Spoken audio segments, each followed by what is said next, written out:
എല്ലാവർക്കും നമസ്കാരം. ഇന്നത്തെ വീഡിയോയിൽ ഷെയർ ചെയ്യാൻ പോകുന്നത് മുരിങ്ങക്കായ കൊണ്ടുണ്ടാക്കുന്ന രസത്തിൻ്റെ റെസിപ്പിയാണ്. എങ്ങനെ ഉണ്ടാക്കുന്നത് നോക്കാം. അതിനായി 3 മുരിങ്ങക്കായ ഇതുപോലെ മുറിച്ചെടുത്തിട്ടുണ്ട്.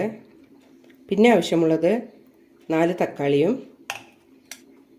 2 ടേബിൾ സ്പൂൺ തുവരപ്പരിപ്പും. ഇതെല്ലാം ഒന്ന് വേവിച്ചെടുക്കാം.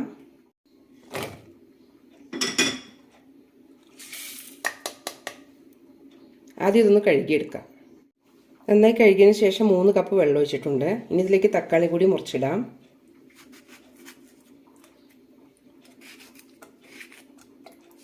ഈ ഒരു വലുപ്പത്തിൽ മുറിച്ചെടുത്താൽ മതി. ഇനി ഇതിലേക്ക് കുറച്ച് ഉപ്പും മഞ്ഞൾപ്പൊടിയും കൂടി ഇടാം.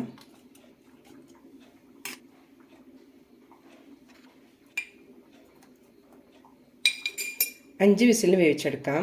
നന്നായി വെന്ത് കിട്ടണം. ഇനി ഇതിലേക്കുള്ള മസാല കൂടി അരച്ചെടുക്കാം. അതിനായി 20ഓളം വെളുത്തുള്ളി അല്ലി എടുത്തിട്ടുണ്ട്, 3 ചെറിയ ഉള്ളി, 2 ചുവന്നമുളക്, 1 ടീസ്പൂൺ കുരുമുളക്, 1.5 ടീസ്പൂൺ ജീരകം. ഇതിലേക്ക് മല്ലിയിലയുടെ തണ്ട് കൂടി ഇടാം. ഇനി നന്നായി ചതച്ചെടുക്കാം. ഇതുപോലെ റെഡിയാക്കിയാൽ മതി. നന്നായി വെന്തിട്ടുണ്ട്. എല്ലാം നന്നായി ഒന്ന് ഉടച്ചെടുക്കാം.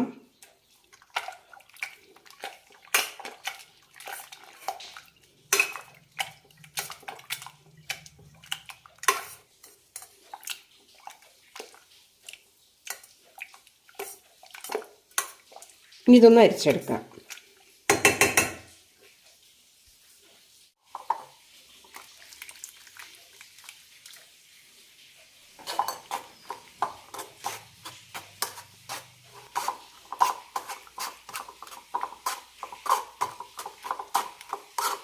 നന്നായി പ്രസ് ചെയ്ത് കൊടുക്കുക. ഇതിൻ്റെ പൾപ്പെല്ലാം അതിലേക്ക് വീഴണം. ബാക്കിയുള്ളത് കൂടി ഒഴിക്കാം.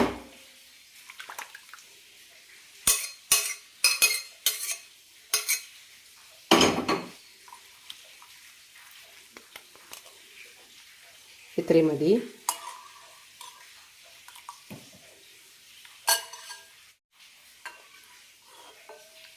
ഇനി ഇതിലേക്ക് താളിച്ചിടാം. കടായിലേക്ക് 2 ടീസ്പൂൺ വെളിച്ചെണ്ണ ഒഴിച്ചിട്ടുണ്ട്. ഇതിലേക്ക് ചതച്ച മസാല ഇടാം. കൂടെ തന്നെ കുറച്ച് കറിവേപ്പില, 1/2 ടീസ്പൂൺ കായപ്പൊടി കൂടി ചേർക്കുന്നുണ്ട്.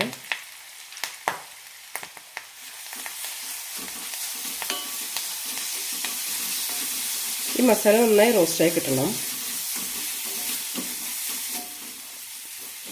1 മിനിറ്റ് നന്നായി റോസ്റ്റ് ചെയ്തെടുക്കാം.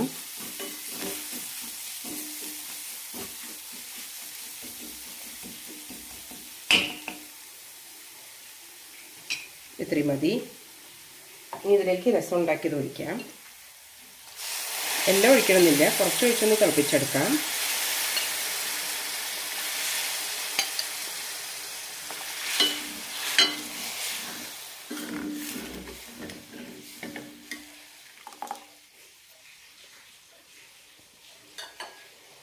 ഒന്ന് നന്നായി തിളച്ചാൽ ഫ്ലെയിം ഓഫ് ചെയ്യാം.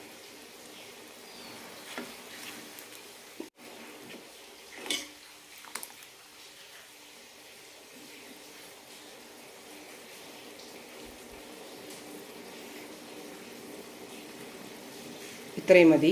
ഇനി ഫ്ലെയിം ഓഫ് ചെയ്യാം.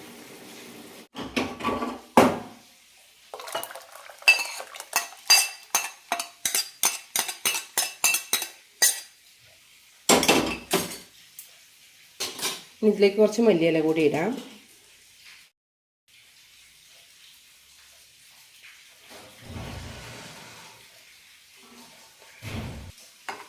വളരെ ടേസ്റ്റിയായ മുരിങ്ങക്കായ രസം റെഡിയായിട്ടുണ്ട്. എല്ലാവരും ഒന്ന് ട്രൈ ചെയ്ത് നോക്കൂ.